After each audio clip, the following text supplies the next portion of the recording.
Good morning, good afternoon, good evening, and welcome to another episode of Voices for Excellence Season 3.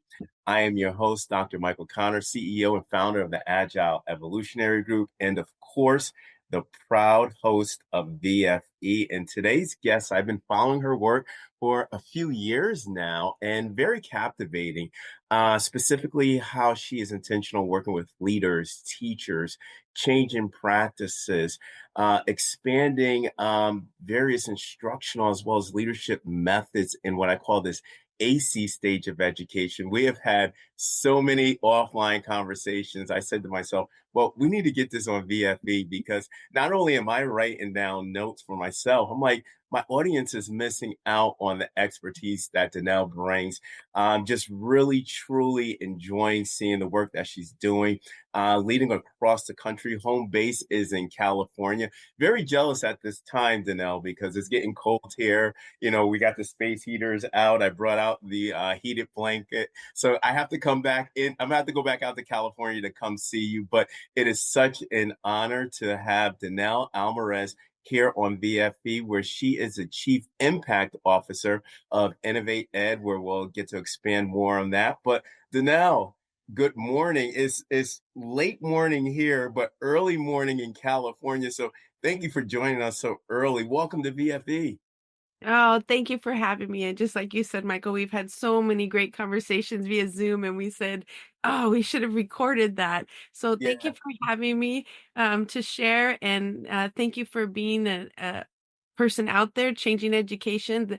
The change that we need is definitely going to be a collaborative effort, as we just talked about. We need all the players at the table to actually make some great change because yeah, it's coming. absolutely. And now you hit upon it where I think now it becomes more, I like to say, strategic imperative, where we have to work in this collaborative context, this integrated, dynamic form that is the outlier to the our old practices, which are siloed in domain expertise around research and leadership. We'll get into that. So much to get into, but I want to get into the first question because I want to hear what your song is in the ecosystem, because Mm. everybody across the country, they know your work, whether it's regarding continuous improvement, pedagogical effectiveness in the context of building practitioner capacity, leadership impact and capabilities, or just development holistically in itself. What song describes your work in the education ecosystem? Mm. I would say Born to Fly, Mm, Sarah Evans, because I think children are born curious. They are born to fly and just excel. And unfortunately, we kind of clip their wings and put them in a cage for 12 years. And then we wonder why they're not singing, they're not excited, they're not happy. And I really think that we need to get to a place where children love school. They really want to go and have a sense of belonging rather than constantly trying to fit in. So that would be, I think, the song that would encapsulate for me what we need to think about when we think about the education ecosystem, because it's an ecosystem, it's part of the community, and that we're all on the same page. Parents, educators, mentors, coaches, we all want the best for kids. And so we need to rethink that. But yeah, definitely Born to Fly.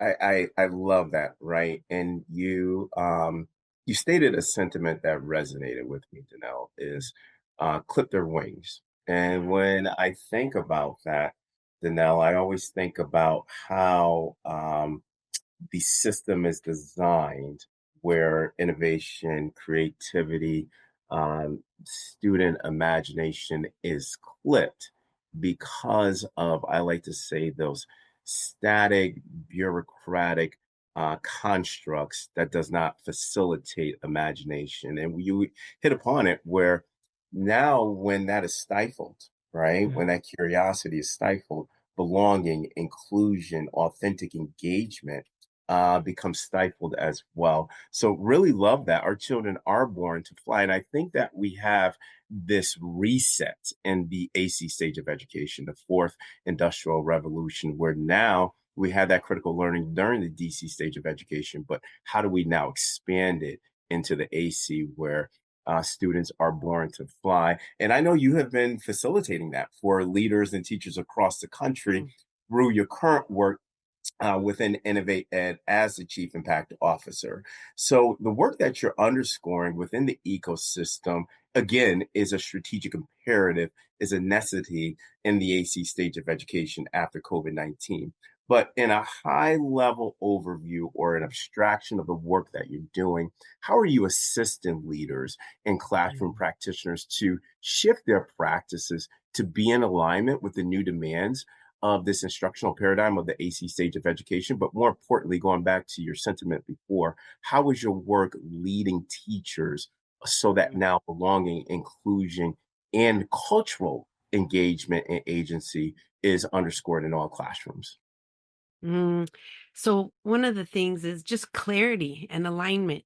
We have Mm. to stop drinking Red Bull and we need to sit back and have a real hot cup of tea and have some major discussions about the sunsetting of the age of knowledge. You Ooh, know, my yeah. mom's, you will go to college, you will get an education. I was the first one to go to college because knowledge was the holy grail. Went to Mm. go to school, get a good job, right? And so first of off is we need to sit down and talk about the kids. We need to talk about the learners and how we need to shift from a compliance world to more of a what do skills do these kids need to survive in this AI age? And it's some hard conversations and a lot of discussion around compliance and the things that we feel like we have to do. We often find that some of it's self-inflicted. Let's stop for a minute, take a deep breath, because the system we have is going to keep perpetuating the same results. That's not that's not anything new, but can we reimagine the North Star? Can we reimagine what we think education should be? We built this system. We constructed it. We put this Rubik's Cube together. We can take it apart now and say it's not serving the purpose anymore. So really, what is our purpose of education? What's the purpose of school? Once we get that defined and we really come up with kind of a really great inquiry question of what are we trying to answer, whether it's, how do we begin to have students come to school and feel what we want them to feel and feel supported, and then leveraging AI. Anytime we can leverage AI or innovation, let's leverage it. Now that we've redefined what we want, now let's leverage the tools we have and use them. And then last of all, build capacity. I'm a big proponent of the lead from the middle, and that's how I get teachers' voice on board on a regular basis. Is some schools have had 7 principals in 3 years. Yeah. Yeah. Yeah. How do teachers sustain that? It Yeah. can't be. So now if I've got a little cohort of site leadership team of 10 or 12, they're now saying, "Congratulations, Dr. Connor, that you won the lotto and you're moving to Hawaii, but we want to be on the interview panel because we want to be sure that someone that comes on board with us is going to support what we've been working for the last 3 years." I don't do any work for short term. It's 3 to 5 years. I really want to build those leaders. Also, they're the ones that once they're on the site leadership team and they understand the inquiry process, they're being promoted to principal, to coaches, to directors. We're not doing a great job at building that teacher pipeline and leaving them out of the mix. And then the students really talking to the kids about what's going well, what isn't, what classes do you feel that belonging, that curiosity is nurtured rather than stifled. Um, I feel like we do a lot of surveys and we put panels, but are we really listening? Are we creating change? Because I've had some kids, they'll come sit with me and they're like, "Oh, are you going to be another person that asks us questions?" But then nothing happens. And I said, Yeah. "I'm going to do my best. I'm going to do my best to make sure your voice is heard all the way up so that we can create change." But I can see that they're frustrated at conveying their unhappiness. I mean, if they're not telling this by 27% chronic absentee rate across the United States, if we're not listening to that fact, then how are we going to be fostering that culture of collaboration when kids are not even coming to school? Yeah, yeah, and Danelle, excellent points. As you were unpacking your answer, there was about 5 meta thoughts, right? And that was compelling, but there was one that I want you to unpack for me. Mm, This is more of a sub question. You said sunsetting the age of knowledge, right? And I mm, think that's so critical when we think about that because there's this hyper perseveration, i.e., through the design and construct of the system, where it focuses on college ready. Knowledge demands that each quote unquote structure, i.e., age graded classrooms. But mhm. as we're starting to move towards or really start to be immersed in the AC stage of education, I like to say to be more on the lines of the development of the skills that are needed, career ready, digital ready. And it's that old mind frame that this knowledge based economy still lives. Unpack that for us because it's a shift in mindset where we are moving away from knowledge creation, knowledge demands to now these skills that are integrated for career readiness and digital readiness. I have to give total credit to Travis Allen from the Human Intelligent Movement. Mm, I couldn't quite put my fingers on it, but he talks about agriculture. 85% of jobs were back in the day because we had to feed ourselves. Machinery came in. Then knowledge became the pillar of what we were trying to do as a society. Now that we have AI, knowledge is no longer, it isn't the way the teacher kept was the keeper of the knowledge and we had to go to school and listen to them so that we could understand. We have that at our fingertips now. What I think we're moving into is that those human skills, those collaborative skills, those, problem solving, curiosity, we need those to flourish more because knowledge has not become the top-notch importance. yeah, yeah, and Danelle, very captivating with that, right? Because there was a study that came out, the Morgan Stanley study, that specifically stated because of the revolution of artificial intelligence, machine learning, and automation, knowledge-based jobs, 15% of knowledge-based jobs in a variety of different industries will be eliminated. Thank you for pointing that out. But when we think about this now, right, and you talked about AI, leveraging AI innovation as tools to create what we call a purpose for school. But Mhm. now school demographics are radically changing. We have to start concretizing these methods and ideologies of culturally responsive methods because of that.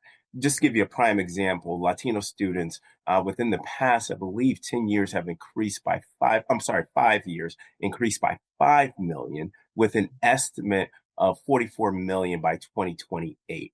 Cultural agency, and I want to create level set for my audience today. Cultural agency is defined as empowering student voice beyond the surface level approaches of inclusion, right? We can talk about, yeah, we're including students, but are we really getting to the genetic threads of the system around inclusion? Now, I want you to now, for my audience, define student voice from the context of this level set definition of cultural agency. And how should our practitioners root this purposeful engagement in their pedagogical repertoire? Mm. I'm going to give you an example from Zambia and Nigeria. So they've kind of skipped over the whole single school room, single room schoolhouse. They didn't have buildings. What they're doing now is bringing the community together. They're building literacy for everyone in the community for about 2 hours using artificial intelligence, getting everyone reading because sometimes there's not even anyone literate in the community. Well, how do you begin? So with partners like Hewlett Packard, 1 million teachers, we've gotten them technology and artificial intelligence to help those literacy skills. Then they spend the rest of the day as a community alongside the students, the facilitators. They don't even call them students, they call them learners, facilitators. They work on United Nations Sustainable Development Goals. How are we going to get clean water? How are we going to create some crops for sustainable food? It's not going to be helpful just to sit them in a circle and give them knowledge when they have bigger problems to solve. And so now talk about agency. Kids are part of the solution that they are sitting with the adults and as a community they're coming up with how might we? How might we make our own waters clean? Maybe we need to stop washing our clothes in there, right? Because the soap that flows down, they brainstorm all these ideas. So they spend 2 hours doing the knowledge piece because knowledge is still important. It's just not the Absolutely. primary goal. The primary goal is how are we going to solve some of these problems that we have in our community and have our students be part of that. Talk about feeling fulfilled, feeling belonging. I'm helping to solve the problems of my community, of my family. hmm And Danelle, I would love for you to expand. I love how, but before we go back to a sub question, I love how you brought up the Sustainable Development Goals Mm, because a lot of the work that I'm doing in the UAE, GCC, international area is always focused around their broad plan. As an example, in the UAE, they have the UAE 2031 plan, where it's underscored systemically and coherently with the sustainable development goals in each of that addressing verticals for this level of clarity and coherence that you talk about. But thank you for highlighting that knowledge is still a focus, but there's a de-emphasis with it. But I want you to expand upon AI and technology. And mm, as we move into this integration of artificial intelligence, various technological tools within the classrooms, I feel that there's a partial discussion, partial strategy being implemented as opposed to this comprehensiveness in the context of what you always talk about, clarity and alignment. How do we achieve that clarity and alignment with regards to AI, emergent technologies, various assistive solutions in our classrooms? And then, moreover, how does leadership lead from an instructional leadership lens regarding AI in the classroom? Great question. So, one of the ways that I've been helping teachers tackle this enormous where do we begin is we just start with an inquiry question. Mhm, Start with what problem are we trying to solve? And then the last stage of the setting up your inquiry question is there an AI companion or tool that can help with this? What it does is it gives the artificial intelligence relevance.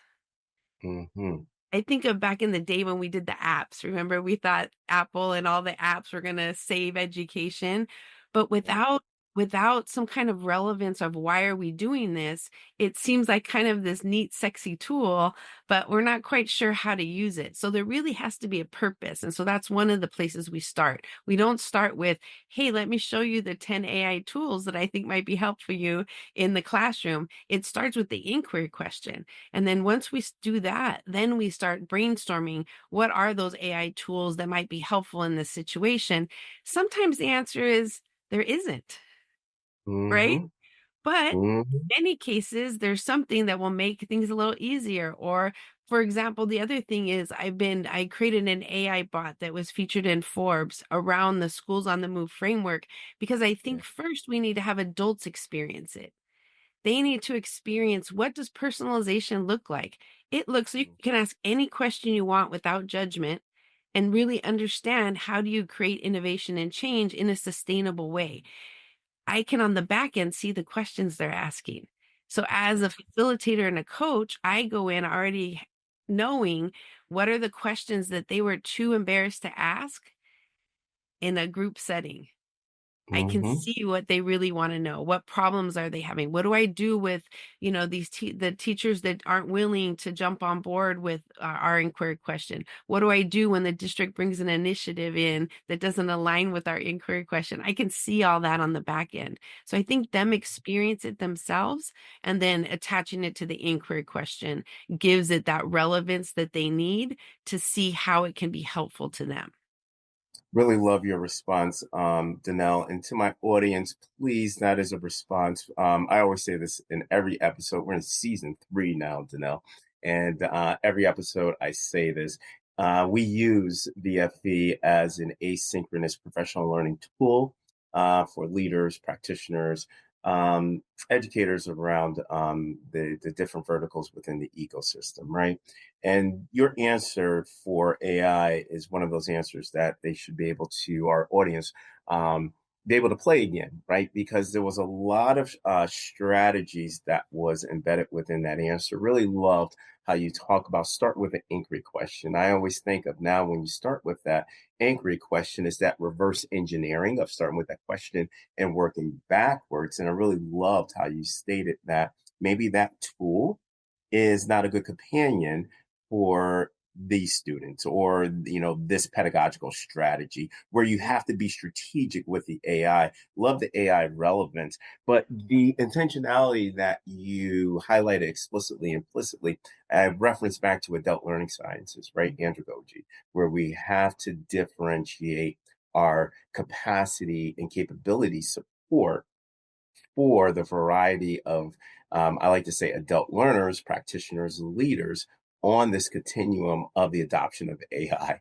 I like to reference it is tier one, tier two, and tier three, right? We have tier one, here's the AI. This is the solution. Tier two, in the context of individualizing instruction, whether it be in a small group manner or one on one. And then we have some of our leaders and teachers who need that intense support in a tier three alignment. So pedagogy and andragogy, very similar verticals. I should be able to state it. But I really love how you state, and I've heard you state this, that leadership should be a shared entity, right? Mm. And I think of this beyond kind of like I like to say, BC stage of education, distribute leadership model. Yes, we want to be able to distribute leadership amongst our stakeholders, amongst our constituents, leaders, and practitioners. But I look at your answer that from the shared entity of this AC stage lens, where now it's around shared leadership.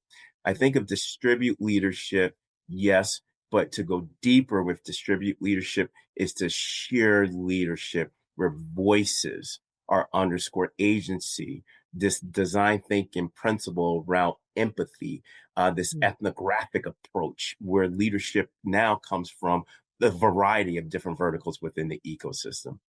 But now, how do we lever this sheer notion of leadership within this continuous learning cycle, continuous improvement cycle process? And then also, how do we get there in the context of elevating instruction with this common language around innovation and excellence? I know that's a mouthful, Danelle, but Yeah. again, I want to be able to unpack your leadership expertise around this area for my audience. Mm. So I think just change in mindset is where you start. Schools are hierarchies. The state says we have to do this. The district says we have to do this. My principal says I need to do this. And we really want to move to what we call huddles, huddling up in a situation of co-leading and co-learning. There are no experts, myself included. I come in with what I know, but there's always someone that tried something else. But we need to get to a point where we're really listening and sitting in a huddle situation with just that curiosity, the feeling of, belonging, be kind and be present. That would be the other thing I would say is we're so distracted by the 100 things we have to do. We need to be present. But getting that shift in mindset around co-leading and co-learning is probably the first like nut to crack. Like that takes almost a year just to change the thought of you are no longer the teacher and student. You're now the mentor and the learners, right? We're just here together in this space, coming up with an inquiry question of what question are we trying to answer. And it's amazing what happens when you really open up the floodgates of all the ideas and where they can come from, including the kids. The kids come up sometimes with the greatest ideas of how do we create this change. Once you get everyone on board, then the ship starts to row. You're all rowing in the same direction. And the things that happen and the ideas that come about are absolutely amazing. But that hierarchy of, we have four PDs, you have to come, everyone's getting the same thing. It used to work. There were experts because they'd been teaching for 20, 30 years. We're in a moment in time where there are no experts. We're all co-leading and co-learning this, you know, after COVID world. I think one of the mistakes we made was we learned a lot over COVID. my sister's a nurse, and I often tell her, you had to take on more than I can imagine. She says, Danelle, but they prepare us for this day. I think teachers are the ones that shifted more than anyone ever imagined. No one ever said to me in my credentialing program, like, be prepared. You might have to be teaching 5-year-olds how to read via Zoom. And so I think we try to go real quick back to the old ways, and that Right. wasn't the right move. We needed to learn from because there will be another, pandemic. There will be another fire that wipes out all the schools, and we have to pivot. So we need to start rethinking of more geographically fluid education. As work is hybrid, school needs to be as well. But that part about co-leading and co-learning is where you have to start coming up with what are the challenges we have as a whole group, and then taking them on as a whole group, which requires the system can't be so tight that there's no room for innovation. And that's a huge stumbling block. Even when I get teachers on board and they're excited, the rest of the system is so stifling, their wings are clipped, right? I want them to fly, but there can't be a system so tight that there's no room for any new ideas, new innovations, new technology. And so we have to rethink that. Yeah, we have to rethink the operating model, the tenets, the apparatuses that are embedded within that. Because as you stated, the tenets embedded within the operating model systems are very tightly coupled to the point where it's trying to plug in innovation, trying to plug in AI creativity, synergy, in this peg that it doesn't fit, right? But I love how you say that we have to create huddles. And when I think of huddles, it is now deconstructing systems, siloed systems, where now it becomes interdependent and there's that co-leading, that co-learning from each other where it becomes dynamic as opposed to static, right? John Taylor's control and demand versus Peter Drucker's knowledge work. Very good. I love the huddle aspect of it because I think that if we huddle around these bold inquiries, will be able to accelerate once we're all going on that same direction. That goes into this next question, where again, the huddles, the interdependent co-leading and co-learning from each other, the now ability to create this flexibility around innovation. I always love when you say this, Danelle, clarity of focus. Mm. Now, Michael Smoker, I mean, we talk about Smoker's work around focus, right? That is a oldie but goodie, but it's still relevant, whether BC stage of education, DC stage of education, or AC stage. But we know that clarity of focus is very hard when it comes to these change processes for systemic steps of improvement. Now, underscoring this clarity of focus phrase for my audience, right? We started talking about AI, we started talking about leadership development, we started talking about practitioners having flexibility to be innovative around inquiry based questions. How do we establish this clarity of focus mindset within our practitioners, within our leaders, around instructional coherence with AI tools, or even traditional analog pedagogical coherence in the context of vertical and horizontal alignment? Mhm. Well, I think it usually starts at you have to have a superintendent that is willing to be open-minded, right? Mm. Jerry Almendarez is, at Santa Ana, he is Yeah. one of my Big fan. favorites, right? Because he Jerry. really has, yeah, said, let's get together. So he's really brought the board along. He's brought community in. He's really listening to the kids. I think it has to start there with talking about openly without judgment. It's not a finger pointing. This is just a moment to say what is working and what isn't without any judgment or blame. And that building trust, you can't do any of this until people really trust. Because, like I said, even when I have teachers on board, they're excited, they're afraid. What if they Absolutely. come in and I'm doing this building classroom thing, Danelle, that we've decided we want to try, and the superintendent walks in and isn't happy that the class is so loud? right? You really have to have that from the top up to the bottom down. And so this is one thing I find that's very broken in the education system. It's those feedback loops. Yeah. Yeah. Information often comes down from the hierarchy, but how are we getting information from the bottom up? How are we listening to the students to say on a regular basis, not just a one-time end of the year, really listening to what is working for you, having expos of learning, having kids display their learning in different ways, like Spaces EDU does a whole thing on portfolios, which Yeah. causes us to rethink grades, testing, Absolutely. right? The gradual release model worked for a very long time because kids came to school on a regular basis and the teacher was the holder of the knowledge. Yeah. Gradual release isn't working because 27% of the kids are chronically absent. That's not going to work. So, how do we reshift? And it normally starts with, like I said, just listening to their pain points. What are they want to, what challenge do they want to take on? Because I can tell them this worked over here. And this is another thing I see, district folks come from one school district to another. And immediately they want to impose whatever they did in the other district because it worked. It only worked because you built it together. If you come in and nobody likes to be told what to do, no one Yeah. wants to be told you're doing it wrong. The other thing I would think we have to help with is helping teachers understand that what they've been doing for 20 years is not wrong. Right. Right. It's not wrong because they really get offended when I'm like, we have to rethink. And they're like, Danelle, I've been doing this for 30 years. So you're telling me for 30 years I've been doing this all wrong? And it's no, things have changed. Our clientele has changed. Our communities have changed. Some parents are hybrid work.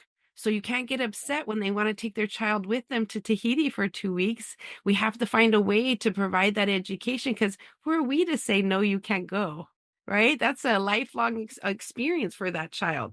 And so I And think all of those little um, it's like the little wheels are interconnected and we have to begin to think about how are we going to rethink all of it, because where do you start? There's lots of golden threads.